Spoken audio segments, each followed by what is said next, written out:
And ito na nga, may empanada. My goodness. Whoa, look at that.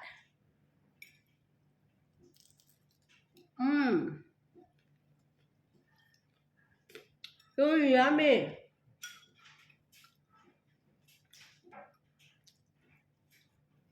Okay, ready? I'm making Ilocano empanada. So, ayan, mag-boil ako ng munggo. Ayan, boiled na. Hindi ako gagamit ng asweti powder. Hindi, yung tunay na asweti. Binabad ko lang siya overnight. And, ayan na. May 2 cups na ako. And then, ayan naman, longganisa. Yung sweet and spicy ata yan. So, ayun, kinudkod ko din yung papaya. Make sure na put ko din ng maliliit para masarap. And, ito na nga, ay nakakapagod din magkudkod ha. Kung hindi nyo alam, naku, yan ang pinakamapagod dyan, yung magkudkod ng papaya. And ito na nga, luto na yung ating longganisa. Put aside, dahil mainit nga. So, ayan na. And, ang aking papaya ay nilagyan ko lang ng asin. Para ready na siya na i-squeeze. And, binalatan ko yung aking longganisa. And then, yun. O, nakahugas ako ng kamay. Sure yan. At, ayan, pinagas-smash ko lang. And ito, ang akin ng asweti. Nilagyan ko lang siya ng asin. Hindi na ako naglalagay ng kung ano-ano pa. Yan. Asin at saka olive oil pala yung gamit ko dyan. So, about 3 teaspoon. At hintayin ko lang kumulo. At ayan. Papaya. Start na siyang kumulo. Tawag siya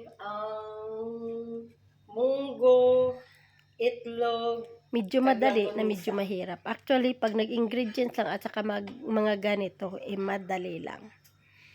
So, ayan, kumulo na nga siya. So, I turned off the heat.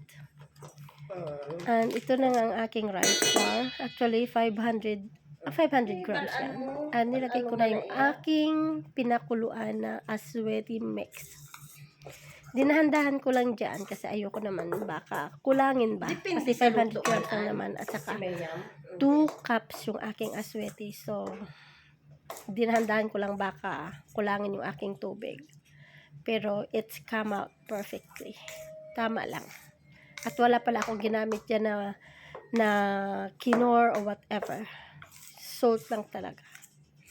Kasi, mas maganda naman yung simple at healthy. Sorry, nakasit na ako kay Ana. So, ayan, mikos.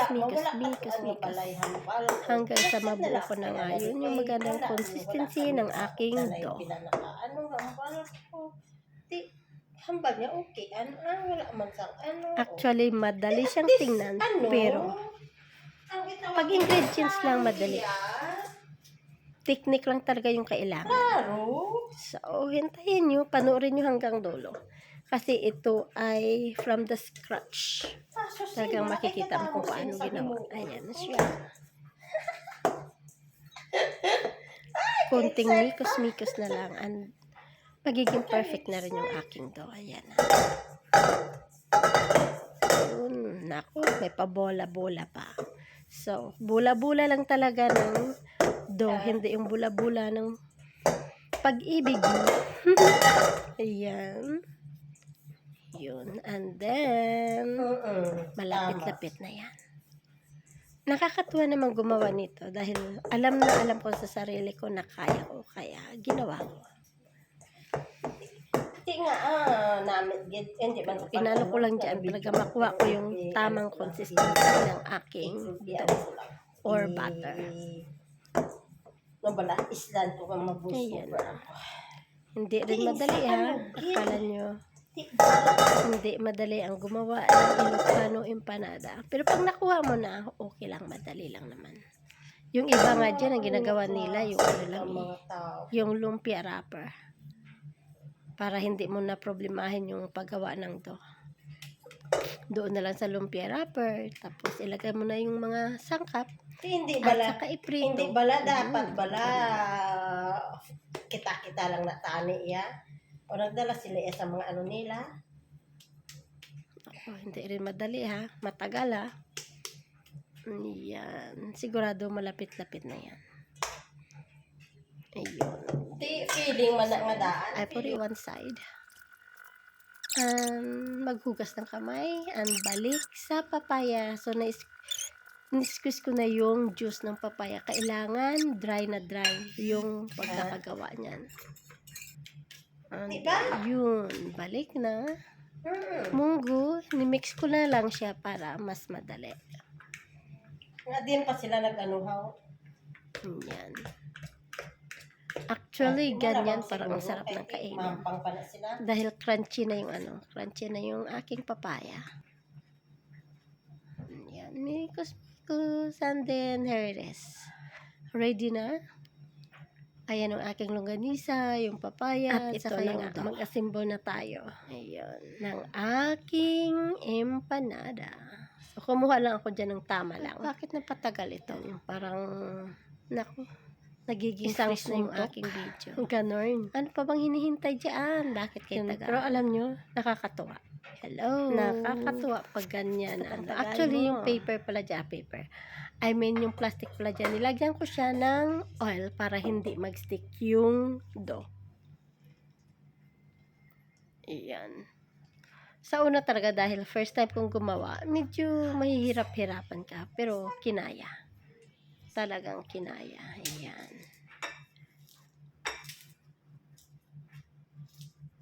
Yun. Feeling expert. Feeling lang. Ganun naman talaga. Diba? Pero, pag once nakuha mo na ang saya sa feelings, yan, kunti na lang at makukuha ko rin. Yan. Oops. So, kailangan pantay talaga siya. Pantay.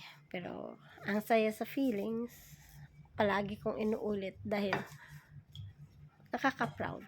Nakaka-proud na makakagawa ko ng ganito. First time ko. So, una, yung munggo at saka papaya. Yun.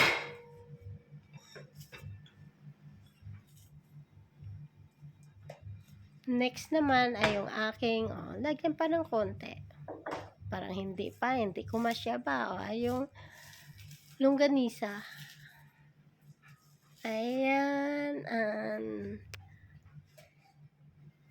Nako, talagang masarap yan. Medyo marami-rami at saka isang itlog. You know, sabi ko sa'yo, ang sarap-sarap ng feelings na makakagawa ka ng ganyan. There it is. Pero alam nyo, ang una kong gawa is hindi talaga perfect. Hindi talaga perfect. Promise. Matawa ka na lang. Ayan, nakagawa na ako. Diba? Ang saya-saya. Ang saya-saya. So, na-check ko na yung aking mantika. Kung ready na ba. Tingnan nyo. Nakaka-excite. Parang ako yung excited eh. Yun, galing. Oh my gosh! May banana! Ayan. Hey! Hey! Oh my gosh! This is so cool! Nai-excite ko na. I'm so excited! Sobrang excitement. Yan. Oh my gosh! Parang ako tuloy na ayan, ang saya-saya ko. Ayan, chinecheck ko ulit. Look at Hanggang magiging siya. this! At ito na nga. Ayun, may mga nauna na akong naluto kanina. Pero ito yung pinaka-perfect. Oh my gosh, this is like so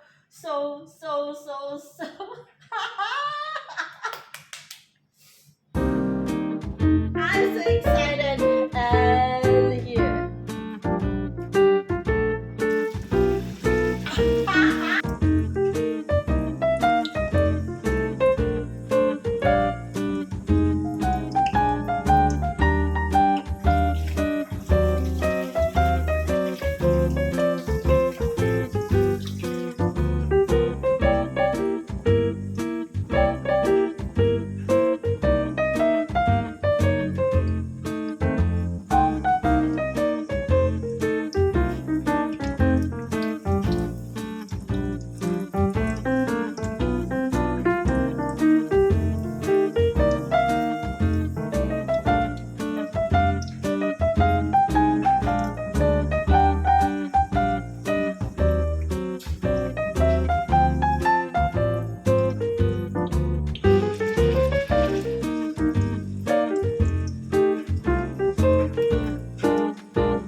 nga may empanada.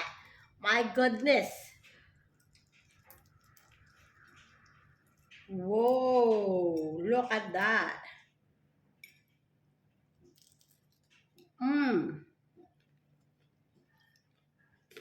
So yummy.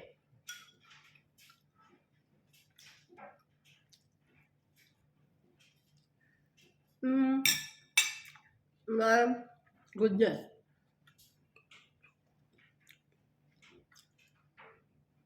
Madaling gawin yung ingredients niya. Pero, dahil first time ko, ang daming mali. Pero, nagawa ko pa rin. So sarap.